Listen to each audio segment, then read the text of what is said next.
Welcome to another edition of the It's Cavalier podcast. It's your boy Mack. Tonight, our Cleveland Cavaliers took on the Orlando Magic for the second time this season, but the first without the likes of Evan Mobley. Both of these teams have since climbed upward in the standings since that first matchup. Orlando listed as the second seed in the East, and Cleveland prior to tonight moving up 2 spots to the sixth. After getting back into the win column following its loss to Cleveland about a week ago, Orlando was coming in looking to avenge its loss against the Wine and Goaters, and they did, man, in a very, very frustrating fashion. I can't sugarcoat it. That one was just terrible. I don't even know what words to use to describe this. Perhaps the biggest stat of all tonight is probably the perimeter shooting from Cleveland. A combined 9 of 41 from three-point distance. That is 22% for you math folks out there. Just absolutely atrocious. Max Strus, 0 of 5 from three-point distance. Donovan Mitchell, 2 of 10 from three-point distance. Darius Garland, 3 of 9 from three-point distance. George Niang, 0 of 5. Isaac Okoro, 0 of 4.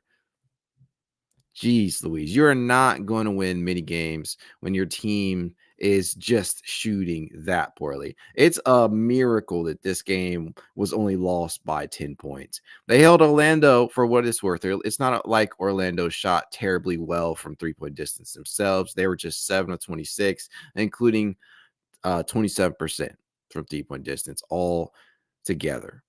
But this game, man, it felt like it was very much a win was possible heading into that half. In the second half, things just went off the rails. Cavs were basically outscored by 15 to 30. I believe it was a 15-point margin in that third quarter, and the rails just completely came off. Jared Allen was in early foul trouble. He picked up 3 early fouls in the first half, got his fourth foul just 20 seconds into the third quarter, and then eventually would foul out in just 15 minutes. Just 15 minutes on the night for Jared Allen. He was woeful as well. Just really couldn't stop anybody out there tonight. Max Strus couldn't shoot to save his life. Donovan Mitchell couldn't do the same. Darius Garland with a season high 36 points on 11 of 23 from the field. His three-point shot still is not back just yet. And the thing, I guess, probably my biggest gripe of the entire night, and a night full of just lackadaisical shooting, considering the fact that Cleveland is playing the first leg of a back-to-back with a very, very tough team in the Boston Celtics tomorrow, why did we not see Craig Porter Jr.? Why?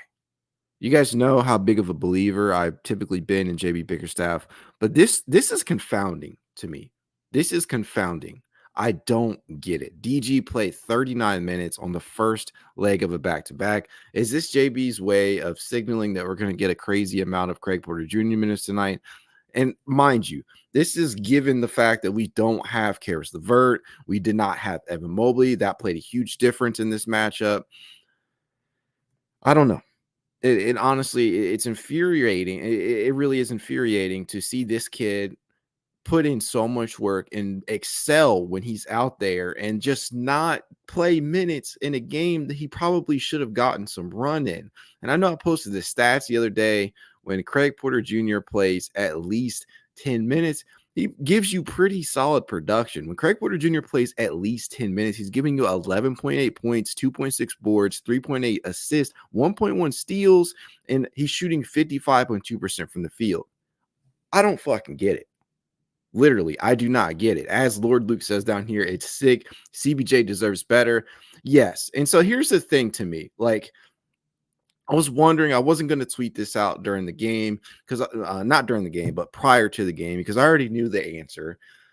But I didn't want to admit it to myself, right? I knew JB was not going to play Craig Porter Jr., and I wondered how much the length of Orlando had played a factor in this. As we all are aware, I think I put this out on the last pod when we played Orlando.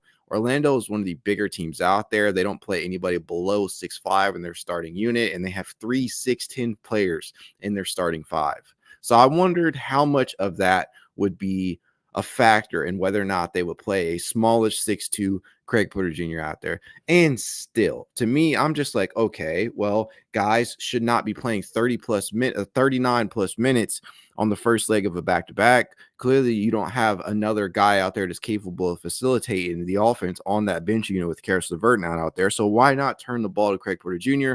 What do you have to lose, especially after Orlando goes on these runs? I'm just like, what the fuck? Like, what does this dude have to do to get consistent play time? And this it is one thing. If the team is fully healthy, you can make an argument at some points where, okay, you can say to yourself, is Karis LeVert out there? If Isaac Okoro's healthy, if Dean Wade is healthy, and you have George Niang, if they're all playing pretty well and they're all healthy, you can make a case that, okay, maybe Craig Porter Jr. shouldn't be in the 9-man rotation. But even then, he's still pushing a case for at least in the top 9. But in a game where they don't have LeVert, where they don't have Evan Mobley, that's two of your top rotation players, right?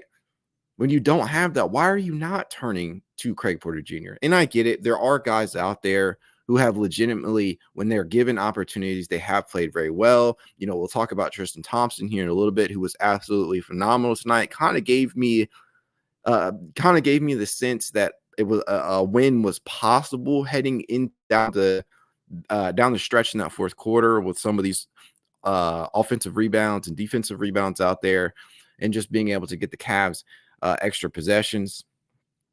He kept the game alive at certain points. He did okay. Sam Merrill, for me, it's just like, we already know what he brings to the table. He's a knockdown shooter. If given enough opportunities, he was 2 of 6 from the field, 2 of 4 from 3-point range.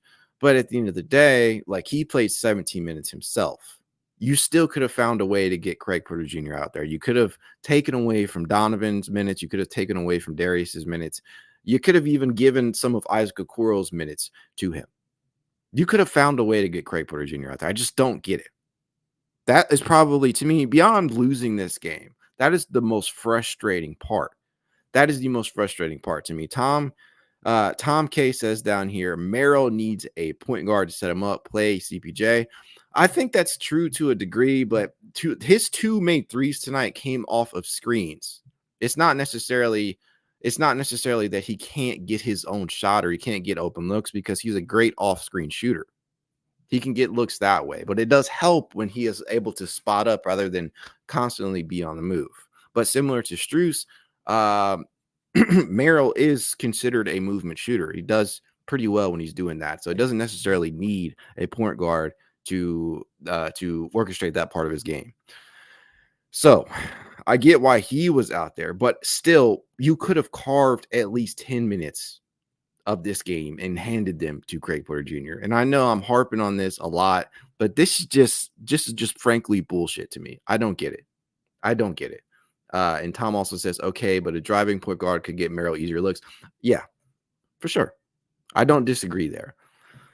Overall, the 3-point shooting tonight, just absolutely atrocious. Again, Cavs shot just 9. Bleacher Report has it at 9 of 41. NBA.com has it as 9 of 41. 9 of 40 on Bleacher Report, 9 of 41 on NBA.com.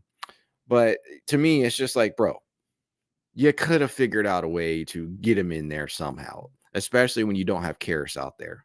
I don't get it. Missing Mobley against Magic's height. Yeah, and that was the thing right there. I was wondering how much of the height was going to play a factor in some of the rotations here. Craig, we already know CBJ 6'2", but he doesn't play 6'2", right? He plays like he's like legitimately like 6'5", 6'6" out there with how bouncy he is. But, overall, you're not going to win many games when you shoot this poorly. And the Cavs, they lost out on many other facets of this game. They turned the ball over 14 times, which led to a ton of points for Orlando. In that regard, I'm going to pull those stats up real quick. Jesus, man, it's just very, very frustrating. Second chance points was dead even, 17-17. Points in the paint, Orlando absolutely destroyed Cleveland in that regard, 56-36. Just, you can't do that, man. You can't do it. I think at one point I had it down here. In that second half alone, in that first half alone, 8 turnovers, which led to 18 points off of turnovers, and they had 11. They allowed Orlando to score 11 points off of their turnovers in that second quarter. You can't do these types of things and expect to win. Were there bright spots tonight? Yes, there were. Tristan Thompson, as I mentioned before, in the absence of Evan Mobley, in the fouling out of Jared Allen, Tristan Thompson was a beacon, in the darkness. Finished with his first double-double in quite some time, 10 points, 13 rebounds, 5 of 7 from the field, 2 blocks on basically back-to-back possessions, which again led me to believe that the Cavs might still have an opportunity here if they play their cards right. But it was not to be. He was a +8 on the night. Just absolutely phenomenal out there. He actually led the Cavs in plus minus with that +8 off the bench. And this might have been the most minutes that he's played. I need to check to see when's the last time he played this many minutes, but 29 minutes off the bench tonight. He clearly still has some left in the tank. And this is a very, very underrated signing. Like we talk all the live long day about how the acquisition of Max Strus has propelled this Cavs team to new heights in certain areas, as i.e. the spacing. But the addition of Tristan Thompson for basically the veteran minimum, right? That was a worthwhile addition that didn't cost you anything, because he's clearly at 32 years of age. He still has a lot left in the tank. So I'm very, very thankful for that.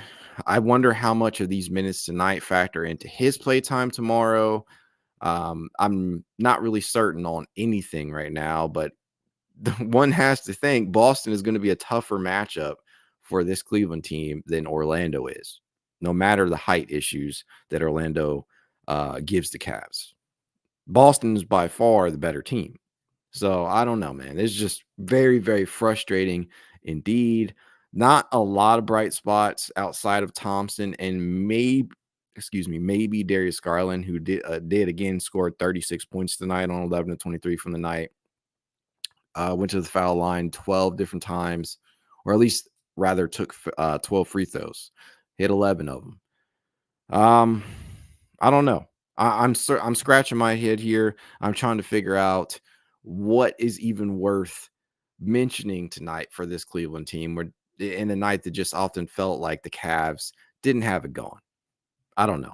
John Turner says we will be 13-12 after this road trip. I mean, we entered tonight at 13-9. I'm hoping we don't go on a skid after going on a 3-game win streak, right? I hope it just doesn't go down the shitter like it did, but it's completely possible with the schedule being what it is. You look at it right now, Cleveland has a very, very tall task on its hands in back-to-back games versus Boston, and then you're facing Atlanta. You got a very good Houston team, or at least a better than expected Houston team, before you get kind of a break on December 20th against the Utah Jazz. They very well could finish 13-12. I'm hoping they at least can split with Boston, but JB has got to do a better job of managing some of these guys' minutes. He's got to get some of these other guys involved on this Cavalier bench, i.e. Craig Porter Jr. I don't know. The only thing that I don't put on him, the only thing that I don't put on JB tonight was the fact that, I mean, your guys can't shoot 9 of 41, and yeah, I can't blame that on JB. Guys just aren't knocking down shots. Could he put them in different positions, maybe a little bit better of a position to make some of these shots? Sure, but the Cavs did have some open looks tonight. They just failed to capitalize. And if they just made a handful of them, a handful of those missed opportunities, they could be talking about a win here. An ugly win, but a win nevertheless. I don't put that part on JB. What I put on JB is ignoring the fact that your starting point guard is playing 39 minutes on the first half of a back-to-back and not giving the guy who has proven himself capable in Craig Porter Jr. at least a few minutes to spell DG. I don't get it. I just don't. I don't. I really don't. And Donovan Mitchell is as critical of some people have been in regards to him tonight, doesn't sit well with me in regards to some of his shots, right? Why are you trying to man, sick. Sorry, guys. Some of his shots towards the end of the game? Are you just jacking up shots out there? What was that dunk attempt all about? I don't know. Find some guys out on the wings. I don't know. Yeah, Suggs is a very good guard defender. He had Mitchell pretty well locked up tonight. Mitchell finished 6 of 18 from the field, just 2 of 10 from three-point distance. His shot has really abandoned him tonight. But I have a feeling that he'll get it going. He usually does. I don't know. I'm frustrated. I'm just very frustrated. I'm trying not to put blame on any singular individual tonight because this loss was well earned across the board, from JB down to the last player on this roster to actually see minutes tonight. Because the Cavs actually went 9 deep tonight. They played 9. Some of that was the fact that Jared Allen did foul out early, and some other guys were in foul trouble earlier on. Max Strus also picked up 3 fouls in the first half. That kind of changed things as well. But it's not exactly like he was lighting it up either. He was 1 of 9 from the field.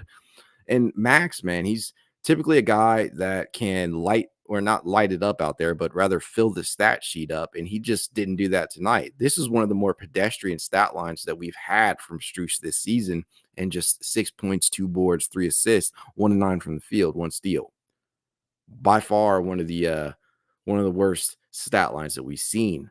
Gohu Day says, I think we can split depending upon the status of Mobley and LeVert. Yeah, that's kind of where I'm at now. I don't think the Cavs win I don't think they win tomorrow. Frankly, that's just me being honest. I don't think they do, but I do think that they can take the second portion of that matchup there.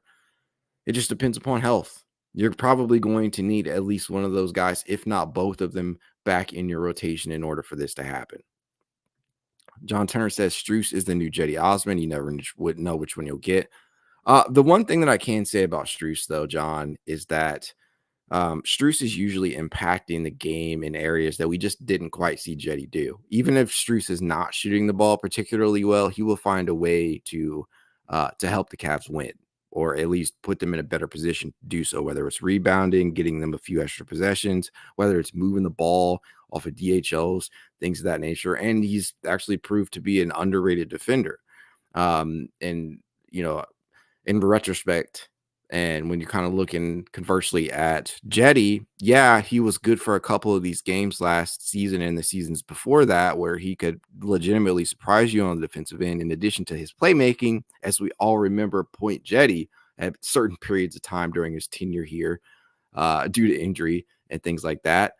He does more. I can't say that he's akin to Jetty, because even in nights when he's not particularly shooting it too well, he's still finding other ways to impact the game in ways that Jetty just never did. Tune In says, right, Strus does more than Jetty. Strus hasn't shot great these last 2 games. Yeah, he'll give you some of these where he's kind of like the shot is just not going. But again, the whole team didn't shoot well. George Niang was fucking 0 for 10 tonight. 0 for 10, including a woeful numbers from distance tonight. He's actually shot it very well over his last 10 games. I feel like I've mentioned him a lot as of late, and he just completely disappeared tonight. Niang, I'm about to pull those numbers up, but Niang has been very well over his last 10 games, including tonight. Over his last 10, he's still shooting. And this, mind you, is with an 0 of 10 from the field. He's still shooting 38% over his last 10 games. Actually, I don't think they've actually updated this just yet. But prior to tonight's game, in his last 10, he was still shooting 42.7% from the field, including 38% from distance. Those numbers are sure to go down. Sure to go down after StatMuse updates their numbers. John J Quest says Strus playmaking is light years beyond Jetty. Yeah, Jetty did give us some fun games where he had to basically play point guard. He was their pseudo point guard out there due to injuries. We remember a lot of that during the 2021-22 season, when we didn't have a true backup point guard at certain points after Rubio went down. And then we had to go out and acquire Brandon Goodwin, Rajon Rondo, guys like that. And he also says, and he went hero instead of hitting the open man. Yeah. Tune In Sports says a lot of cardio this game. Yeah, it felt like they were running up and down the floor. It really, really did. Go Who Dey says a lot of shit stat lines tonight that just make me refuse to believe that this wasn't anything but a bad night of basketball. Yeah, I mean, that's why I'm trying not to get like too down in the dumps here. I put blame on everybody. I'm still not on the fired Bickerstaff camp just yet, like everybody is probably doing on Twitter right now. And I just not necessarily there yet on him. This is still a very good Orlando Magic team. I think people are forgetting that they're not the same Orlando Magic team that we've been accustomed to these last couple of seasons. They are second in the NBA for a reason, folks. They're not bad. Then they present a unique problem for the Cavs in regards to their height, especially when you're not playing with your full complement of players. Is that an excuse? No. The Cavs should have been able to win this game. However, they did not shoot particularly well at all. Guys were just ice cold, and they went ice cold at the worst times during the game. And they couldn't stay out of foul trouble, some of them. Jared Allen, Max Strus, I don't know. Perfectly winnable game, not necessarily indicative of what type of team this is yet. So I'm going to stay away from my overall like big picture opinions, but it is frustrating, namely JB's lack. I don't know if it's a lack of confidence in Craig Porter Jr. as a full-time rotation player, or if it's just like a matchup thing where he's like, oh, fuck, Craig Porter Jr. is not tall enough to play up against a tall Magic team. I don't know what it is, but that was by far the most frustrating thing to me. It wasn't even just the loss. It was the simple fact that he didn't even give Craig an opportunity. I don't know. I hope we don't continue to see this be more of the case, but certainly possible with JB's track record. I really don't have a real answer in regards to that. It just continually frustrates me. Carby Chislet says, just a thought. I think Wade should start when Ev is back. He's bigger and a lot better of a defender. Huh? Okay. All right. Let me reread this because I think I misread this first. Just seeing that. Just a thought. I think Wade should start when Ev is back. He's bigger and a lot better of a defender. And when Max shot is off, he is not providing anything. Okay. So I see what you're saying here. For a minute there, I thought you were talking about benching Evan Mobley in favor of Dean Wade, but I see what you're getting at. You're considering benching Strus in place of Dean Wade. I still probably wouldn't lean into that. I like what Max Strus is able to do because, again, when his shot isn't falling, it's not just his shot, my friend. When typically, not necessarily in tonight's game, but typically when Max Strus's shot is not falling, he's still a pretty decent playmaker, above average, even I'd go.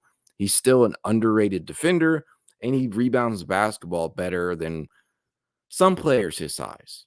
So I do feel like he's still giving you value, and he still is technically spacing the floor, i.e., his gravity.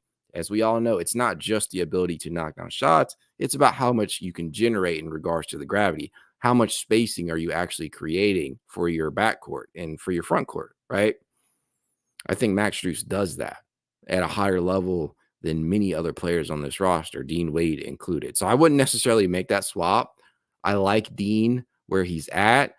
And I think once Evan does come back, there is reason to believe that the rotation should possibly include Dean Wade. It's kind of tough, especially if you're trying to factor in some of these other guys who frankly deserve time at certain points, like your Tristan Thompsons, Craig Porter fucking Jr. I don't know, man. But yeah, I'm not making that switch. Jay Dias says, loved Jetty, but Strus has better b-ball IQ and he affects the game in so many ways. Could not agree more, man. I love the addition of Max Strus. I think they, even in a game like this, it certainly doesn't make you feel good, right, about the long-term outlook, of this team, but it's hopefully just a bad shooting night. Tune in says, why we always get a player back in the rotation and then lose a player? I don't know. This is just some fucked up reality we're living in, or just maybe somebody in Cleveland pissed one of the basketball gods off, and now we've just been cursed for the rest of the season. I don't know, man. It just seems like it's really fluky because it really is like that. You get a guy back, and then two more take his place on the injury list.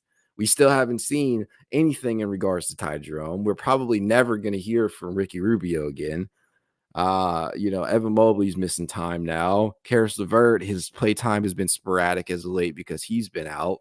I don't know.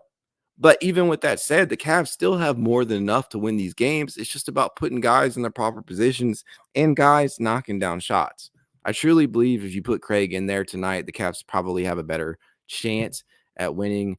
And I think if you just get maybe 5 to 6 of these threes to fall, you're probably looking at a win or at least a much, much closer game. Lord Luke says we'll definitely win tomorrow. Mitchell always gets up for Boston games against Tatum and Brown. I don't know about definitely. I like your confidence, Luke, but I certainly hope it's more competitive heading down the home stretch. The Cavs have been playing better to start some of these games off, but they're having a problem closing out at certain points. So I don't know. And shots just got to fall because Boston's not going to forgive this type of behavior. In regards to shooting, they're going to probably blow the Cavs out if they shoot this woeful against them. Go Day says, I'm so interested to see what happens to Craig's playing time if the corpse of Ty Jerome plays this year. I mean, I don't know, man. I wouldn't even worry about it because at this point, we might not even see Craig Porter Jr. in the rotation, or you might not even get consistent CPJ minutes because JB just refuses to either play him or just doesn't believe in him yet. I believe in him enough yet to do so. I thought tonight was a perfect opportunity. Perhaps JB is saving Craig Porter Jr. for tomorrow against Boston. I don't know, but I think the best of both worlds is probably would have been lowering Garland's and Mitchell's minutes in favor of CPJ. I don't know. Dr. Claw, good to see you. He says Allen was jobbed. No one could shoot. Dean, Double T, and Merrill had good minutes. Yeah. And this is why, I haven't even this last pod when Merrill was put in before Craig Porter Jr. was. This is why I tried to limit my overreaction this time around to when I saw Merrill enter the game first, because Merrill actually did provide good minutes after a little bit longer, initially.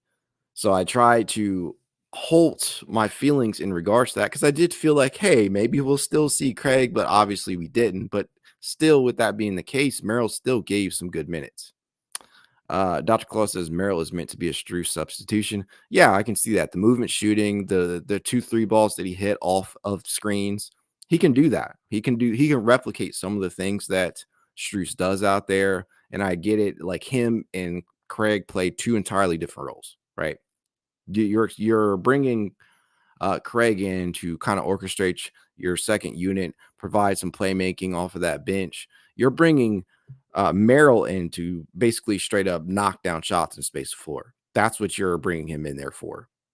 So I get it. They did give good minutes, especially Tristan Thompson. I absolutely love what I saw out of him tonight, but I do wonder how much of that plays an impact or effect rather on how much we'll see Thompson tomorrow, if at all. I don't know. Not much else to take away tonight. Poor shooting night. I'll leave it there. Hopefully Cleveland is able to get things going. Hopefully JB gets his head out of his ass and plays Craig Porter Jr. tomorrow. If not, I'm just gonna lose, man. I'm not one of those guys that's continuously been up here saying, "Oh, fire this player, fire this coach, or trade this player." But Jesus, the more and more this happens to Craig, the more and more it just pisses me off. I don't know. It's just one game, right? It's just one game in the grand scheme of things, but this is very frustrating when you want to see a guy who's put in the work, who looks good when he gets time, and just doesn't get rewarded with minutes. I'll leave it there. Just going to take a second to breathe. That's about all I can do. Yes, as TuneIn says down here, free CPJ. This is a very CPJ, I guess, specific episode. If you guys like to reach out to me, you know how you can. It's Cavalier_pod on Twitter, TikTok, Instagram, YouTube, and more. If you'd like to be added to the It's Cavalier Discord chat, you know what to do. Leave a rating, leave a review, send a screenshot of said review to itscavalier53@gmail.com, and I'll send you an invite. That said, go Cavs. Have a good night.